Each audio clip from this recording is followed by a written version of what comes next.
Nityanandam. I'm very happy that we are starting the Ask the Avatar series after a very long break today.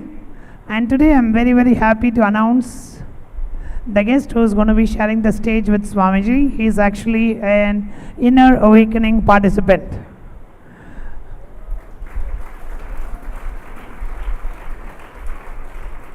The person who is going to be interviewing Swamiji in today's Ask the Avatar episode is Dr. Biplab Mishra. Please come up on stage.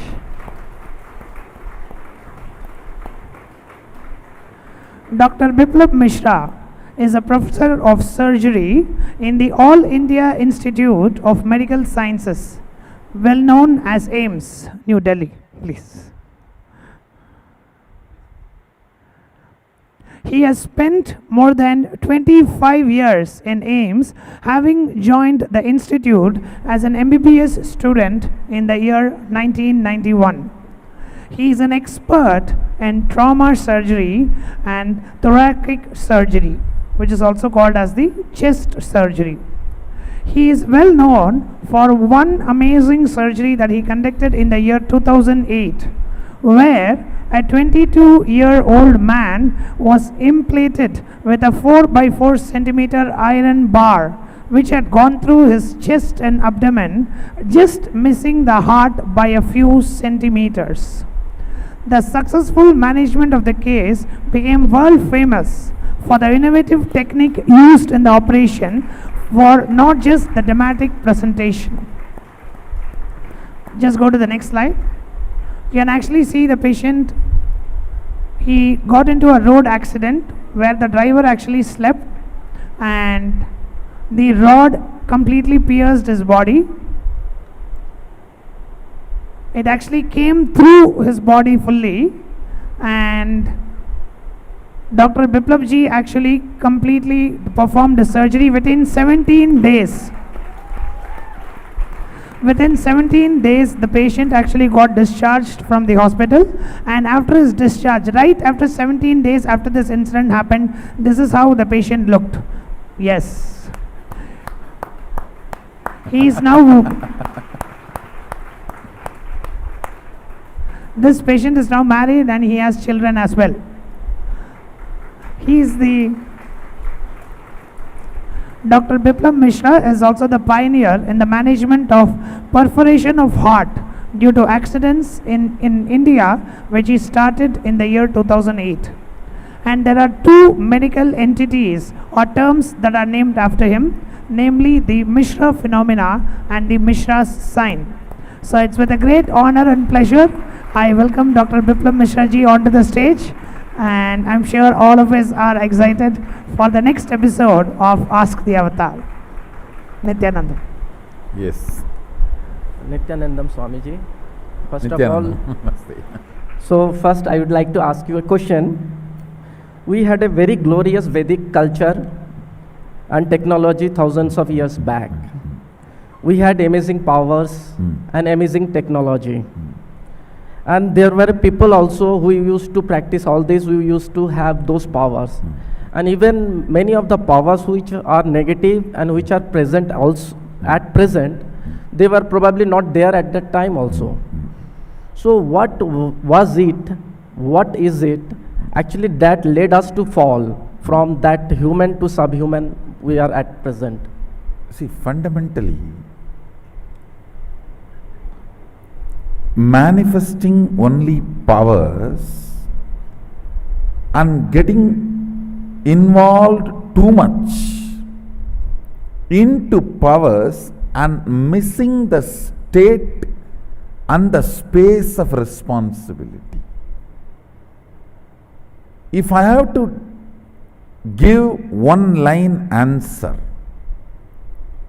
all the downfall of very highly evolved civilization, one line answer: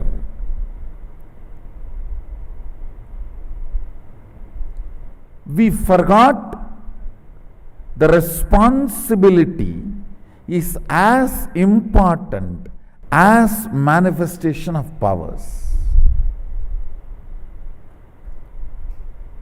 One side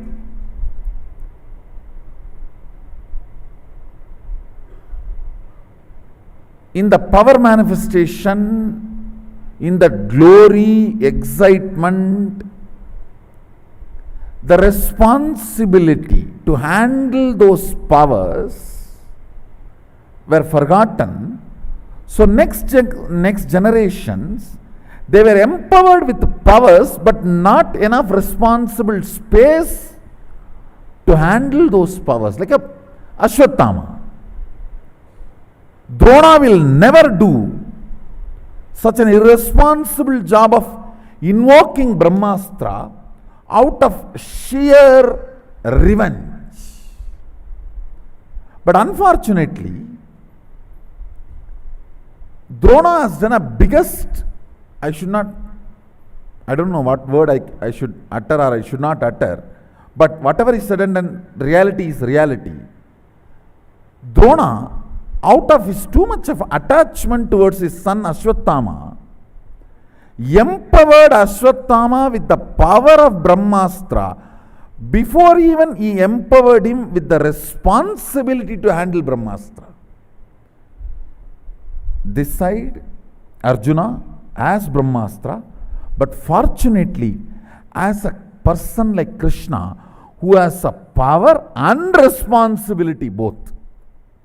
This side, Ashwatthama, has only power but not responsibility. All the damage, if you see the whole Mahabharata, I should say that Mahabharata was one of the biggest collapse of the higher civilization. Almost all the best people are dead. Almost all the best technologies gone.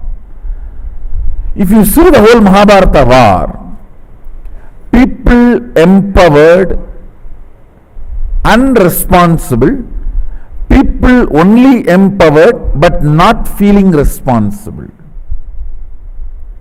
What is the need for so much of powers being used just for vengeance?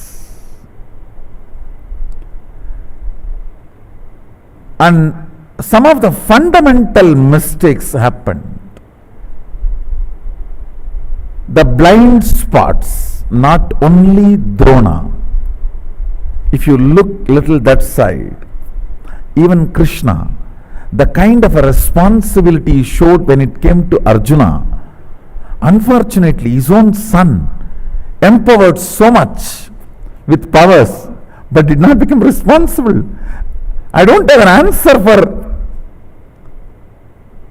but this is the reality. Somewhere we use the word Kali age to name that infamous blind spot of getting empowered but not feeling responsible with the powers. In my own life it happened, but fortunately immediately my gurus have appeared and they protected and empowered me with the responsibility. I should say the whole thing. The question which you are asking, whether why we lost the great Vaimanik Shastra, or why we lost the great Sanjeevani science, or why we lost the great Amritattva science, the Aushadha for nectar, Aushadha for immortality, or why we lost these great powerful weapons. You see, all the weapons are not only just destructive. See, the Arjuna used Varunastra to bring water for Bhishma. It's not that Varunastra is used only for destruction. It is used to bring water in the desert. Why we lost all these powers and astras and shastras and the great not only luxuries, tools, even the grandness of the civilization. I'll answer in one line. Too many powers were available to people who are not feeling that responsible. Ashwatthama phenomena. I'll name that as Ashwatthama phenomena because Ashwatthama and Krishna's son, these two are the worst examples of being pampered but not become responsible. Fortunately, Krishna did not give Brahmastra to his son,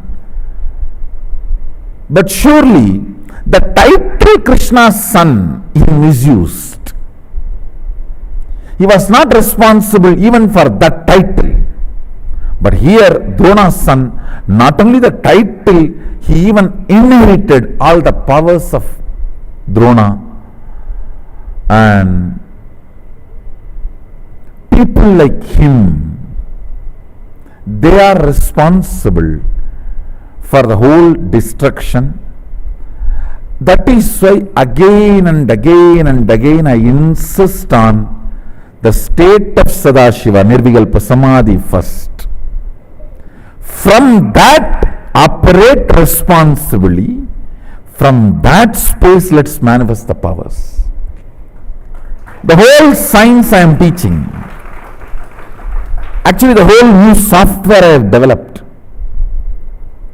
if somebody falls from the state or space, they will not manifest powers. Because I do not want one more Mahabharata or one more destruction. See, humanity cannot be inspired without being empowered by manifesting powers. There is a big chunk of dry Vedantis who don't even go into the side of the powers, but finally they end up only in depression. I have seen that group. So humanity cannot be inspired to move further unless you show them the results. We need to show them the results, and the same time we need to insist on the state and the space.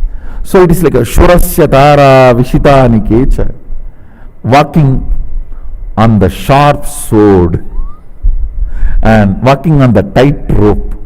You can neither move this side nor move that side. I think the mistake has happened, the blind spot has happened in this region where we were too much empowered and forgot the responsibilities. The Ashwatthama, see the mess he did. He was so angry, his friend was killed, but the foolish fellows did something which is against his own friend's wish. When he cut the junior Panchapandavas' heads and took it to Duryodhana, Duryodhana was not happy. He said, "What have you done? If you would have killed Panchapandavas, I would have been at least satisfied that I took revenge. But you have destroyed my Vamsa." Then Ashwatthama got angry even with Duryodhana. I did something to take revenge for your death and you are not happy about it. I will destroy this whole Vamsa.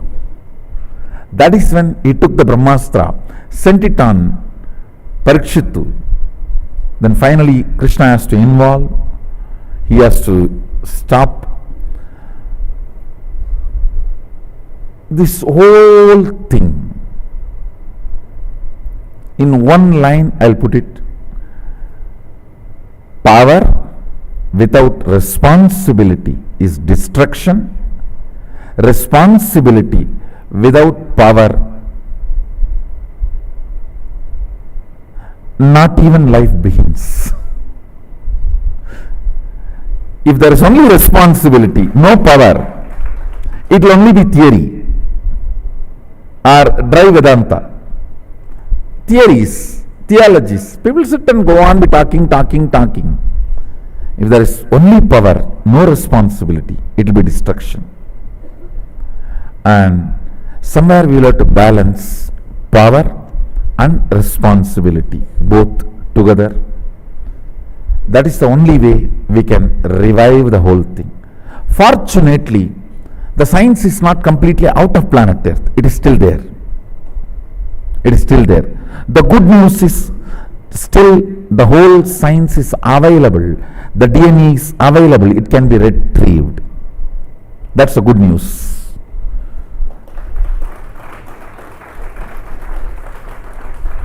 There is no bad news, but the responsibility is in our hands. If we retrieve, are we going to responsibly use it and reconstruct the Vedic civilization? I think we have to do it. We have no other choice. We have no other choice. We have only one home, planet Earth, and we can't afford to destroy it. Thank you, Swamiji. My next question is regarding again Vedic technology. The present technology, which we can trace it very clearly to the Industrial Revolution, and you know, the technology you use, it actually destroys Earth. The Vedic technology, there was nothing like that, and it's, I suppose that was much advanced than the present technology. So, are you going to do anything on this aspect? See, in Vedic technology, all the resources are from other planes and other places. We were importing. Surya comes and gives his powers. Then Indra comes and gives his Vajra. Varuna comes and gives his powers. It is all imported. But in this modern industrial revolution, in this technology, the resources have to be sucked from here and made into different shapes. And the human greed is not leaving even the source to be alive.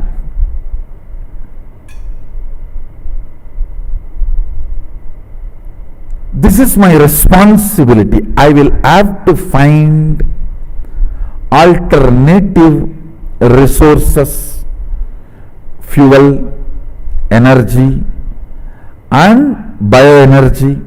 For all these three, I have to find alternative resources which does not belong to this planet, which belongs to other plane, where the resources are endless.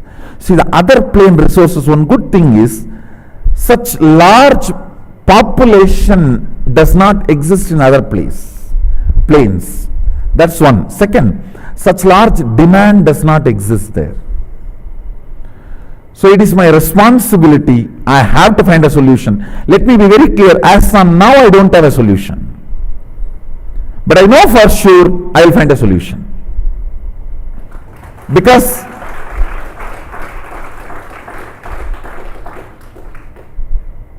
people ask me, why did you not reveal this whole science of power manifestation in 2003 or 2002? I should tell them, I am very clear, I am putting the whole answer on record. It is not that in 2003, 2004 I do not know this science, but it takes its own time to get downloaded, settle down and open up and reach out to the people. In 2003 itself we have video records, we have video satsangs where I am speaking about this power manifestation, where I am even explaining the procedures. They will be given a Shaktipat in third eye and then they will start reading blindfolded. I am speaking. But it took at least 3-4 years for the whole science to settle down, body to adjust for that vibration, for that frequency, and for that to manifest, and that kind of a disciples to come and receive. The whole thing to become a demonstrable Sakshi Pramana. It took at least 3-4 years. Same way, now I know the Shastra Pramana and Apta Pramana, and even as Atma Pramana, that it is getting downloaded. Just today I was telling that the Aushadha for immortality is already become my Atma Pramana now, which was Shastra Pramana Apta Pramana. It is already now my Atma Pramana. Today only I said, let it be on record, at least for the sake of history. For this to become Sakshi Pramana, I am roughly looking at next at least 2 years. Next 2 years, we will have the same interview where we will be demonstrating with the clinical trials and medical trials the power of this Aushadha for immortality. We will be demonstrating reversing the aging or anti-aging and all that. At least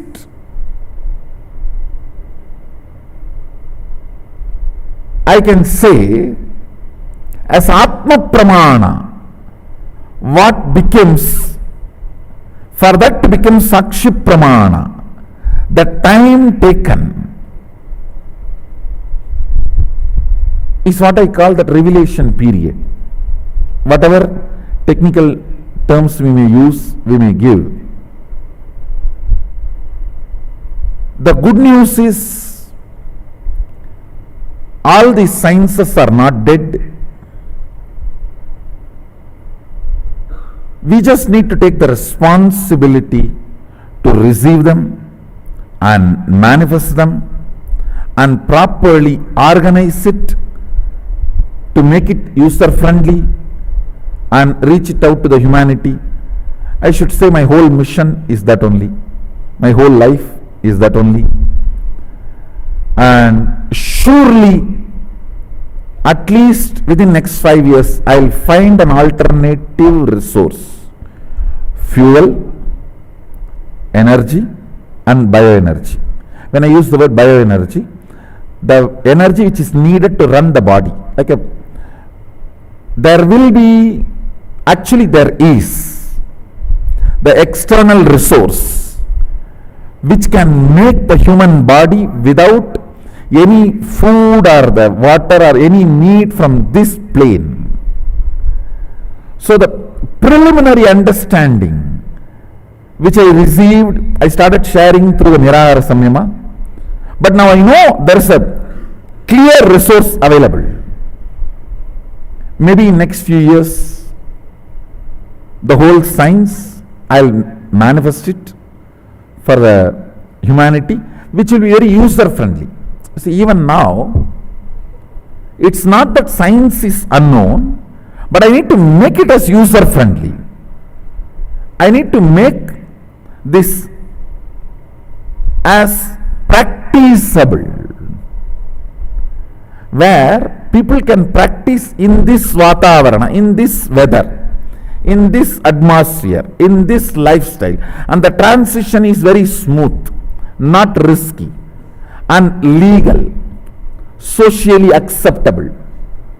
So all this mapping down takes a lot of time. Even these initiation methods, the initiation methods I am using are not exactly the initiation methods which Sadashiva uses in Tantra.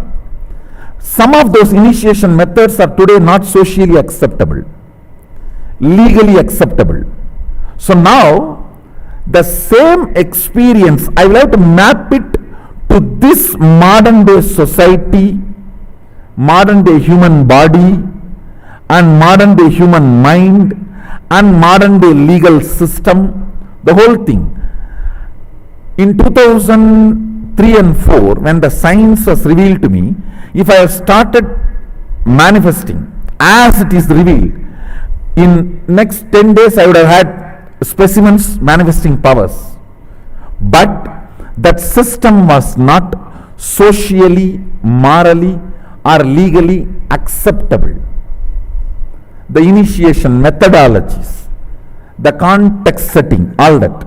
So mapping them to the today's society, that took 3-4 years. Again now, this Aushadha for immortality, is already ready. Today it is downloaded. It will take at least 2 years for me to map it to this Vatavarana, where I will have to do the clinical trials, where it should be completely out of risky, and where so many other things involved needed to be attended. This only takes time. This only takes time. I am already working on alternative resources for these three: fuel, energy and bioenergy. Thank you, Swamiji. My next question is regarding surgery. I am a surgeon. And surgery, one of the most popular surgery is gallbladder removal for stones. Other surgeries involve removal of thyroid, spleen or thymus, which is present here. And as I went into spiritualism, I found that they have significance regarding spiritualism also, because they are important glands, they are important centers. So what my feeling was that removing them for non-malignant conditions, benign condition, is not right. What is your view on that? One thing, body parts, how a person feels about himself, physical, body, physiology, psychology, how he feels about himself, and the quality of the consciousness reflects on his body. See, quality of consciousness itself cannot change, but the quality of consciousness reflecting on his body considerably changes with these organs being removed or added.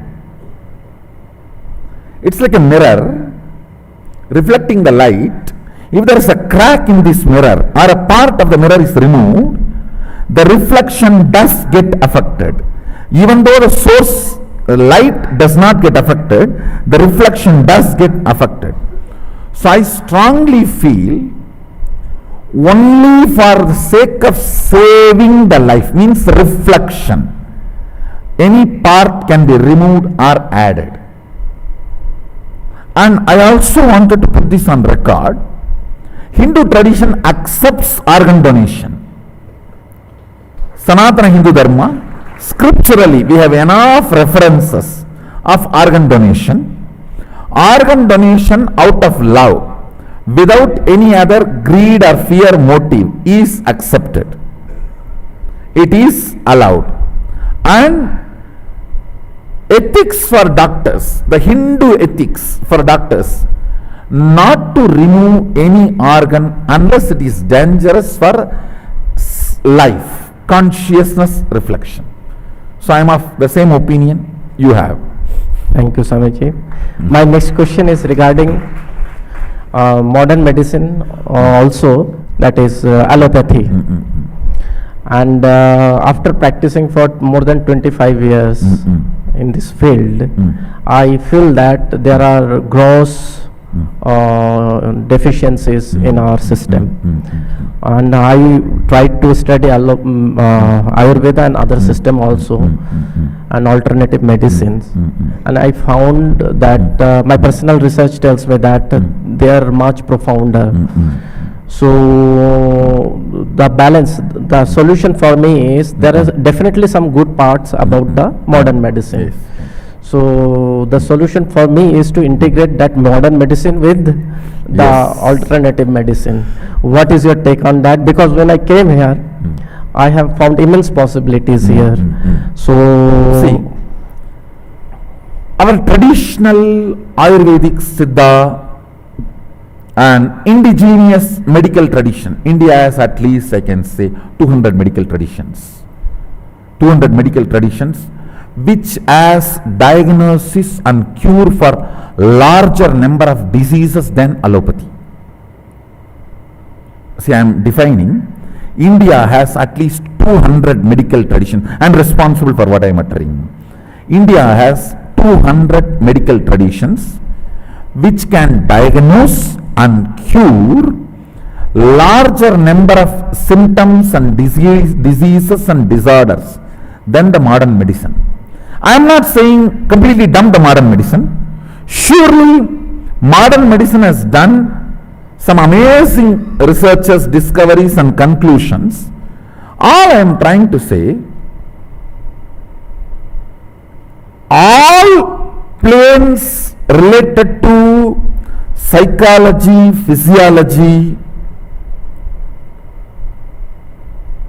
and the innermost Vijnanamaya Kosha, those areas, regions, Ayurveda and Indian indigenous traditions are highly successful because the very visionaries had the vision about all the Panchakoshas. When they diagnose the root of all the Panchakoshas. Unfortunately, modern medicine works only on body. Most of their conclusions are from the dead bodies. In Ayurvedic and indigenous Indian traditions, the rules for diagnosis is done with the extraordinary third eye power of scanning a living person. So whole conclusions like what is disease, what happens if this medicine is given, what happens if that medicine is given, how it gets cured, after curing how the body responds, all this is recorded on a living person. Of course, in the modern day also many clinical trials are on living person. But many of the conclusions which are not on living persons are taken as a foundation for medicine. One thing, the ignorance in the fundamental system by not accepting the role of consciousness, treating the body only as a biomechanism, that is a fundamental blind spot. Second, unfortunately, fortunately in India, Vaidya was with Brahmanas who are not greedy or frightened. Unfortunately, the Vaidya in the modern day has gone into the hands of businessmen who has, other than curing, there is a vested interest. The human body, if this guy is my income source, if his disease is my income source, why will I cure him? I only want him in a manageable level, so he goes and works regularly and pays me. I call it medical tax. So unfortunately, because of these blind spots, lot of things, see, any practical practicing ethics, all practitioners, doctors can align it. But fundamental invention, ethical malpractices, nobody can stop. In the visionary level itself, I feel the ethics has gone down. That is one of the biggest blind spot modern day medicine is facing, suffering. I am telling you reality as it is. See, I am not blaming, complaining, and I am just, it is like a Atato Brahma Jignasat, let us inquire into the reality. If we sit and let us inquire into the reality, if we inquire into the reality as it is, this is real.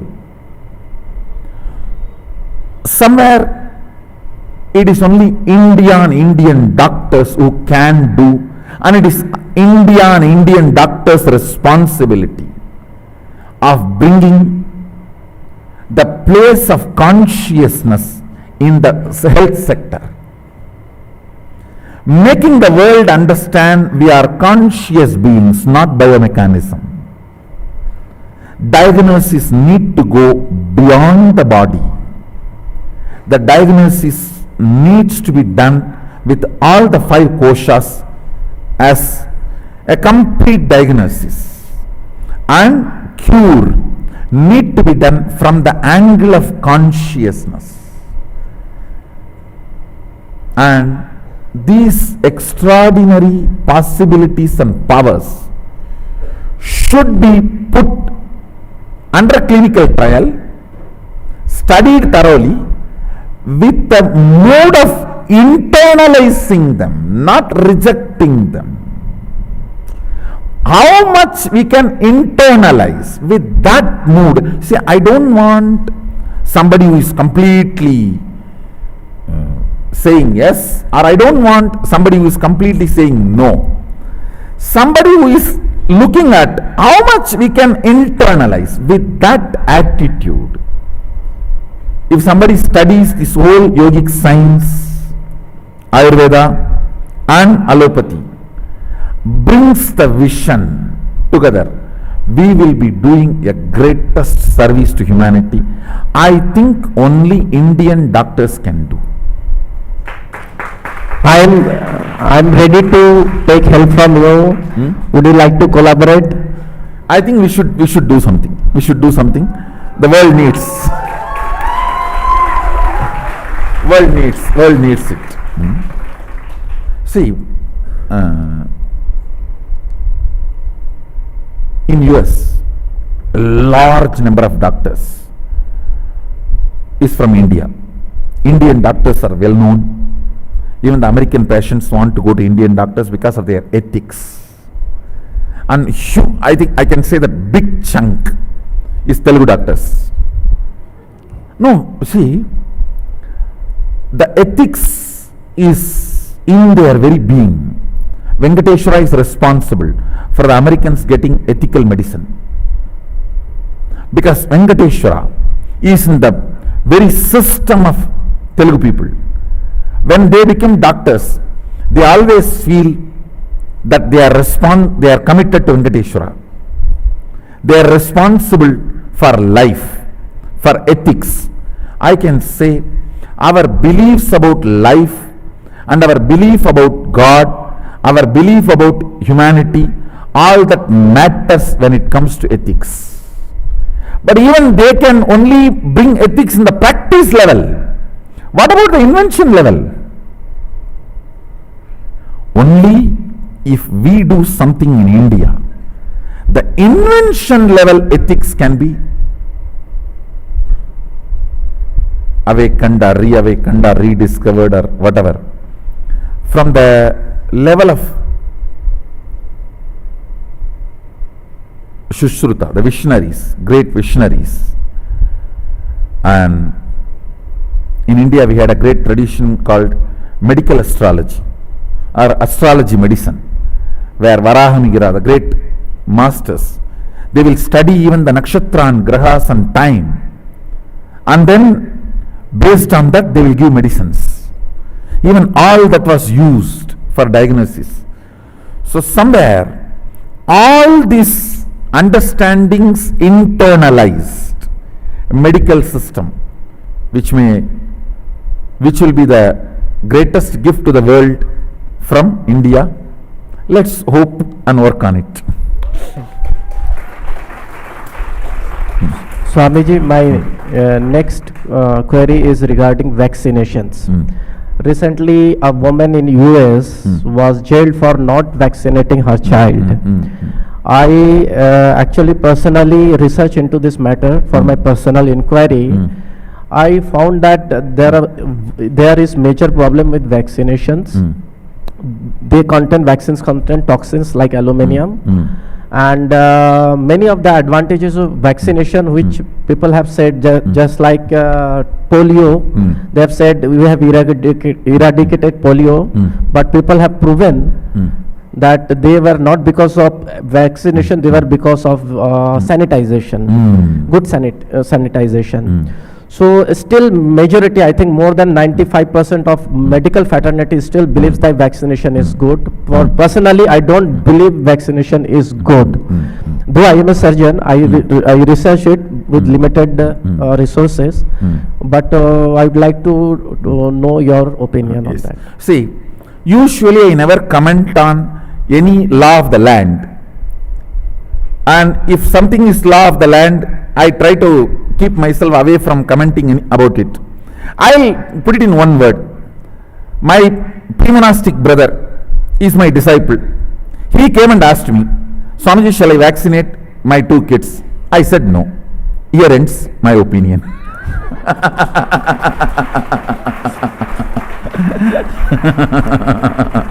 Who will listen to me? See, this is what they say. This is the medicine, this is the prescription doctors use for their own family. So if you ask me, what did I do for my own family? I did not allow the vaccination. Thank you, Swamiji. Swami, this is Next question. Everything is energy and frequency. And there is nothing like matter. If you divide matter, ultimately it is energy. And we know that very well. And there are good frequencies, there are bad frequencies. Some bad frequencies still penetrated us all the time. Like Wi-Fi is one of the bad frequencies. Microwaves, bad frequencies. Even mobile phones, they are bad frequencies. And there are many other such things. Maybe they have been put deliberately by some people to affect the humanity. So, like Wi-Fi and other microwaves, Yes. what is your, Yes. what is the solution? What Yes. to actually handle this problem? Yes. See, one thing, I want to tell you very clearly. I am absolutely clear. Wi-Fi, microwave, all these are bad frequency. But the good news I have is, they are very low negative frequency. Actually, if we do not know to raise our frequency, only they affect us. If we can work on our consciousness, even very simple level of 10-15 minutes everyday completion, the kind of a frequency boom happens in us cannot be disturbed even if you are 24 hours sitting in Wi-Fi and talking in cell phone, or you are working in a call center. All it takes is 21 minutes of everyday completion for a frequency boom. You see, I am not at all denying that Wi-Fi and microwave are all negative frequencies. I can give you even 5-6 more examples which are negative frequencies. I am not saying no. The good news is they are too small to be afraid. 21 minutes of, very simply I'll define, 21 minutes of not responding to your thought currents is more than enough for your consciousness to go up, where any of these frequencies do not touch you or disturb you physically, physiologically, mentally and psychologically. 21 minutes of not responding even to the powerful thought currents you are having. That comes only when you are sitting for completion. I'll use the word manana or dhyana or dharana, because originally in our Vedic tradition, the dharana or the word manana or dhyana or nididhyasana, they are all not negative. They are all completely raising your frequency. See, even yogaha chitta vritti nirodha is not, the word nirodha cannot be translated as cessation. It is actually raising above, raising your frequency above. That is supposed to be the dhyana or dharana or the nididhyasana and all that. So fundamentally, raising your frequency, even by spending 21 minutes a day. You do not need to be afraid at all about the Wi-Fi or the microwave or any other negative frequencies. See, what I mean by the word positive frequency, negative frequency, whatever is for life, positive frequency. Whatever is against life, negative frequency. For example,